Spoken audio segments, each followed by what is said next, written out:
Inkongi y'umuriro yongeye guhinduka ikibazo gikomeye ku mujyi wa Bujumbura. Isoko rya Kinindo ryafashwe n'umuriro uyu munsi. Bujumbura yongeye gukangarana bitewe n'inkongi y'umuriro. Mu gitondo cyo kuri uyu wa kabiri tariki ya 25 Kanama 2026, inkongi y'umuriro yafashe isoko rya Kinindo, rimwe mu masoko azwi cyane mu gice cy'amajyepfo cy'umujyi wa Bujumbura. Ni inkuru ije ikurikira inkongi z'umuriro zabaye mu minsi mike ishize, ubwo Galerie Ndayizamba ndetse na Galerie Paris zafashwe n'umuriro ku wa 21 Kanama. Ibi bituma ikibazo cy'inkongi y'umuriro mu nyubako z'ubucuruzi mu mujyi wa Bujumbura bikomeza kugenda bifata indi ntera ndetse binatera impungenge benshi. None se byagenze bite kuri Kinindo? Umuriro watangiye ute? Watangiye he? Ni iki cyaba cyawuteye? Kandi se abantu cyangwa se abacuruzi bo bimeze bitu? Reka tubikurikirane. Umuriro wafashe isoko rya Kinindo. Mu gitondo cyo kuri wa kabiri, abaturage bo mu gace ka Kinindo batangiye kubona umwotsi mwinshi uzamuka hejuru y'isoko. Amakuru yatangajwe na Iwacu avuga ko inkongi yafashe isoko rya Kinindo riherereye muri komine ya Mugere mu majyepfo ashyira uburengerazuba bw'umujyi wa Bujumbura. Abantu bari hafi y'iryo soko batangiye guhagarika ibyo bari barimo, bamwe bajya kureba ibibaye, mu gihe abandi bari bahangayikishijwe n'uko umuriro washobora gukwirakwira mu bindi bice by'isoko. Ikintu cyagaragaye cyane ni uko umwotsi mwinshi wazamutse hejuru y'inyubako y'isoko. Amakamyo azimya umuriro nayo yatangiye kumvikana agenda yerekeza ahabera inkongi y'umuriro. Iwacu ivuga ko nk'uko ubuhamya bwa mbere bw'abantu bari bahibereye, inkongi yaje kuba izamuka mu buryo budasanzwe. Umuriro watangiye ku ruhande rw'abo bacururiza amatera, ariko kugeza ubu ibyo ni amakuru y'ibanze, ntabwo bivuze ko ariyo mpamvu nyirizina yaba yateye inkongi y'umuriro kuri iri soko rya Kinindo. Abaturage bahangayikishijwe n'uko inkongi z'umuriro zikomeje kwiyongera cyane. Iyi nkongi ntabwo ije mu gihe gisanzwe, ije nyuma y'iminsi igera kuri 4 habaye izindi nkongi zaje kwibasira uyu mujyi wa Bujumbura. Ku wa 21 Kanama 2026, Galerie Ndayizamba yafashwe n'umuriro nyuma y'uko umuriro waje no kuwukwira muri Galerie Paris yari hafi yayo. Amakuru yatangajwe nyuma y'iyo nkongi yavuze ko umuriro watangiye ahagana mu saa 12:10 za mu gitondo, maze ibikorwa byo kuwuzimya bikomeza amasaha menshi. Abashinzwe kuzimya umuriro hamwe n'inzego z'umutekano bahise batabara kugira ngo bawugabanyirize ubukana kandi bawurinde gukwirakwira mu zindi nyubako zindi. Kugeza ubu inkomoko y'uwo muriro nayo ntabwo yigeze imenyekana ku mugaragaro, ntabwo yigeze ivuga icyaba cyarawuteye. Ibyatumye abantu benshi batangira kwibaza niba umutekano w'inyubako z'ubucuruzi mu mujyi wa Bujumbura ukwiye kongera gusuzumwa neza.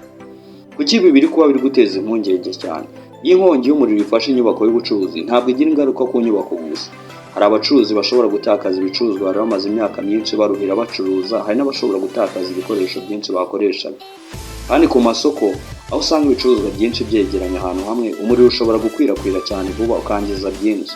Niyo mpamvu ikibazo cy'umutekano w'amasoko ndetse n'amazu y'ubucuruzi gikomeje kuba ingenzi cyane. Kuri Kinindo, amakuru ya mbere avuga ko umuriro wagaragaye ku ruhande rw'abo bacururiza matera, imyenda, ibikoresho bya plastique ndetse n'ibindi bicuruzwa bishobora gufatwa n'umuriro vuba. Ibi ngibi bituma inkongi ishobora kuba yakura kandi ikagira ingaruka mu gihe kinini, kuko iba ishobora gukwirakwira mu gihe gito umuriro ukaba mwinshi. Ariko kandi kugeza ubu ntiturabona amakuru yemeza neza icyateye iyi nkongi. Ni ngombwa rero kujya kwiza ibihuha cyangwa se ngo abantu bahite batangira kuvuga ko hari uwateje umuriro nkana, cyangwa se mu gihe iperereza ritarajya n'uwo ritangaza cyangwa se ngo ritangaze ngo icyateye inkongi y'umuriro ni iki n'iki ngiki. Mu minsi mike ishize umujyi wa Bujumbura wibasiwe n'inkongi z'umuriro muri Galerie Ndayizamba ndetse na Galerie Paris. Ibi nabyo byabaye ku wa 21 Kanama 2026. None n'uyu munsi haciyemo hafi iminsi igera kuri 4 gusa indi nkongi igaragara ku isoko rya Kinindo. Ni ukuvuga ko mu gihe gito cyane inyubako nyinshi z'amasoko akorerwamo ubucuruzi zimaze kwibasirwa n'umuriro. Ibi nabyo bituma ikibazo kirenga kuba ari inkongi imwe isanzwe. Ese abaturage bashobora kwibaza n'ibibazo byinshi bitandukanye. Ese inyubako z'ubucuruzi zifite ibikoresho bihagije byo kuba barwanya umuriro inkongi mu gihe cy'uko yabataka? Ese insinga z'amashanyarazi zaba zarasuzumwe neza?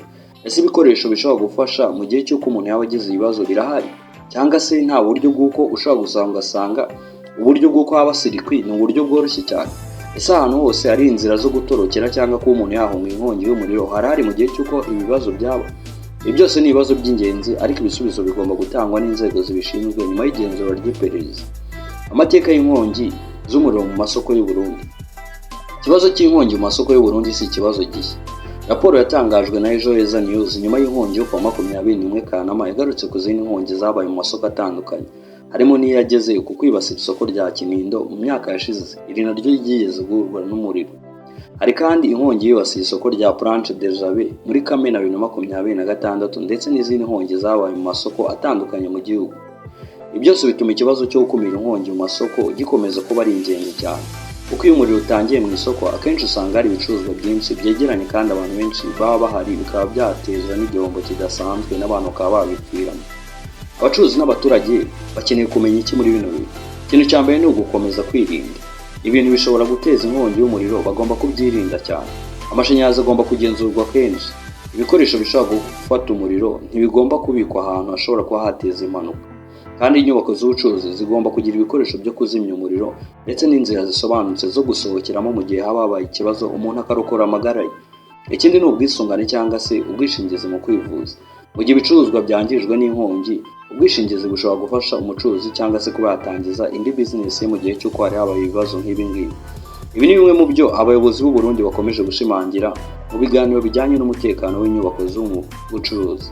Kugeza ubu rero aka kanya ikibazo cy'inyubako zerekeranye no gushya cyangwa se zimwe zahura n'ibibazo by'inkongi mu gihugu cy'u Burundi ni kimwe mu bibazo bikomeje kugenda gifata indi ntambwe cyangwa se indi ntera, bitewe n'uko ari kimwe mu bibazo bikomeje kugenda kigaruka ku isonga. Nyuma y'iminsi ine inkongi iragarutse, yangije byinshi, hombeje byinshi, abari bashoye benshi, uretse ko wenda kugeza aka kanya nta bantu baravuga babashe kuba babigwamo cyangwa se babipfiriyemo. Ariko kuba inyubako nyinshi z'ubucuruzi zikorwamo n'abantu batandukanye zahura n'ibibazo nk'ibi ngibi byo gushya zigafatwa n'umuriro n'igihombo ku gihugu kandi n'abacuruzi muri rusange. Ibi ni bimwe mu bintu bituma abantu baba barashoye amafaranga bashobora guhomba. Siko buri mucuruzi wese afite asiranse ku buryo bw'uko inkongi y'umuriro iramutse ibaye yazabona uburyo bwo kongera kuzahuka agasubira muri business. Kandi siko buri wese aba anafite n'amikoro nk'undi. Iyo umuntu agiye kujya muri business hari umuntu wenda usanga aba yari afite n'amafaranga make agashora ayo make avuga ati reka ndeke azabyara inyungu.